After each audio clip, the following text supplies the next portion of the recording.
back a few years ago, I want to say around 2018 to 2019, there was a massive resurgence of kart games. And because of that, we got games like Team Sonic Racing and the remake of Crash Team Racing. Now, with that, there were also some other kart games that were made, but for a long time, I've wanted a sequel to Team Sonic Racing. And guess what? We finally got it.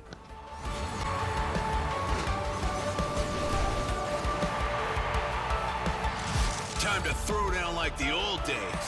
And thanks to our rides, we're on even footing. May the best racer win. I intend to. Remember that even footing thing and don't make excuses once I win. Sonic Crossworlds.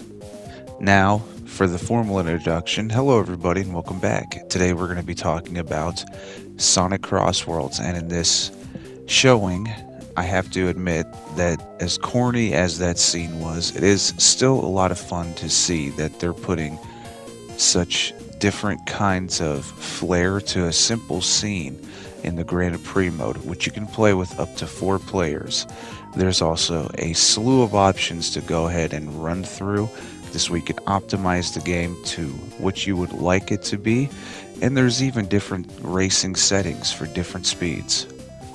And yes, I know it's late. However, I still know a lot of people that haven't played it, so I have to make this, I have to spread the good word. It is a good game. Now, did they change anything from Team Sonic to this? Yes, there is a lot that's changed from different forms of racing. As you saw, you can turn into a plane and navigate, although this is one of the first races I did, so it's quite terrible, but there is a lot of fun ways to approach it, from flying to jet skiing to crossing into different portals. There is so many different things that they added to make this game fresh, and it's also very familiar with things like the AI being very rough, which is fine. And what I mean by very rough is it's a lot more difficult than the other racing games that you would play in this fashion. As far as like kart racers would go, like you could cheese through Crash Team Racing and even Mario Kart, but for Sonic Racing, you are actually going to have to sit there and get the mechanics down. You're going to be a pro racer by the time you're done with even the Grand Prix mode, which is kind of, like I said before, the game's story mode. Okay, sidebar. I love the customization. I adore it. So there's a lot that you can do to personalize a vehicle of your choice. And the different subsets they have are speed, acceleration, handling, power, and boost. It's so much fun to sit there and actually put time and care into a vehicle that you like. And see, for me, I think what's also fun is that you'll have drivers that are different, meaning like, say, Sonic is speed, you could have Sonic drive an acceleration vehicle to help the acceleration that he has since it's low. And with that, you can just build the ultimate set to really get in line of how you want to play. It is so in-depth and fun. They have a gadget plate which helps you during your races, whether it's acceleration, speed, air tricking faster. They also have a racing tent, which is just different styles of racing, whether it's 4 versus 4 versus 4, or 6 versus 6, or just a quick match, or an extreme match where you set up the rules. Anything is on the table at this place. So like I said before, this game opts for you to be a professional when you're racing. So it makes sense that they have a time trial mode.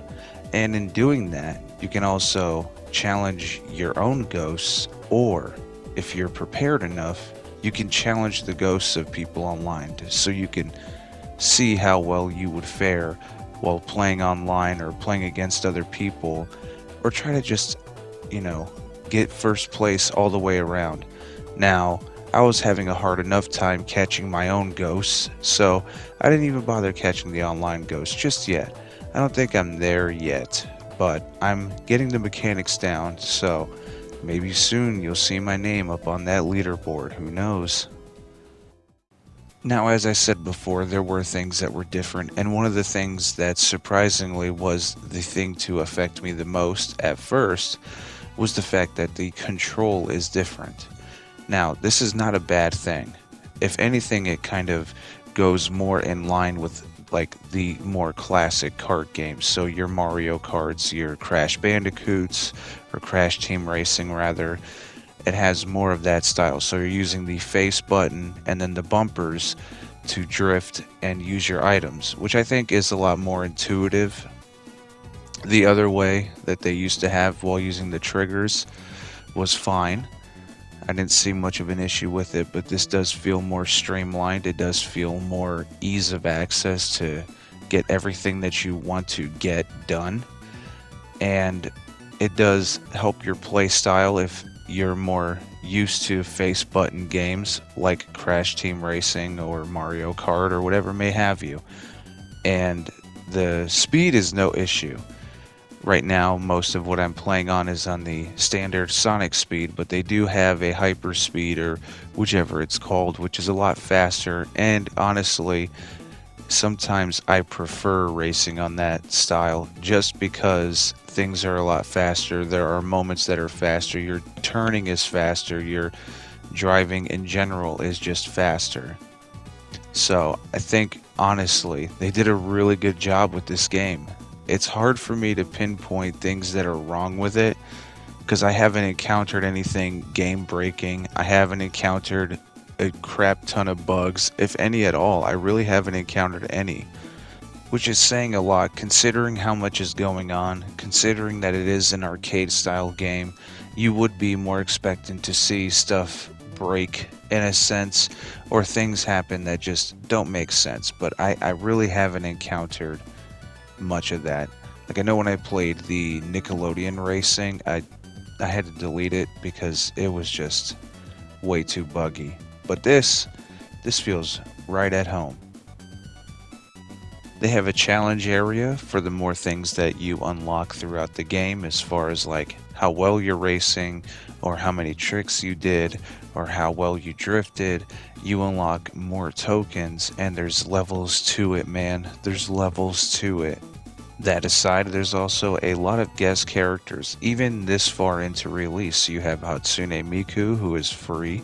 You also have Minecraft, SpongeBob, you have Joker from Persona, Ichiban from Yakuza, and I think it's so cool that they're adding free and not free.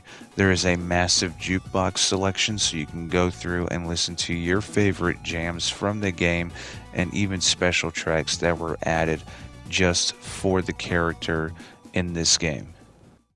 So if you're asking me if the game's worth it or not, I would tell you, yeah, it's worth it. There's a lot that you can do. There's different terrains that you can cross. There's different characters to unlock. There's different things to do. There's different styles of play. So it has so much to offer in one game that, of course, it's a no-brainer. This has to be picked up. If you're a fan of kart racers, then this is a must-have. Now with that, everybody, I'll let you make your own decision on that, but I do hope to see you on the leaderboards, or maybe in a game, because there is online matchmaking. So with that, everybody, I want to thank you all for watching. I appreciate you all, and 1K gang, let's go. We'll see you in the next one. We got some things planned, and I can't wait. I can't wait to cross that path with you guys. So, yeah, we'll see you in the next one. Thank you all for being radical. I'll get you next time.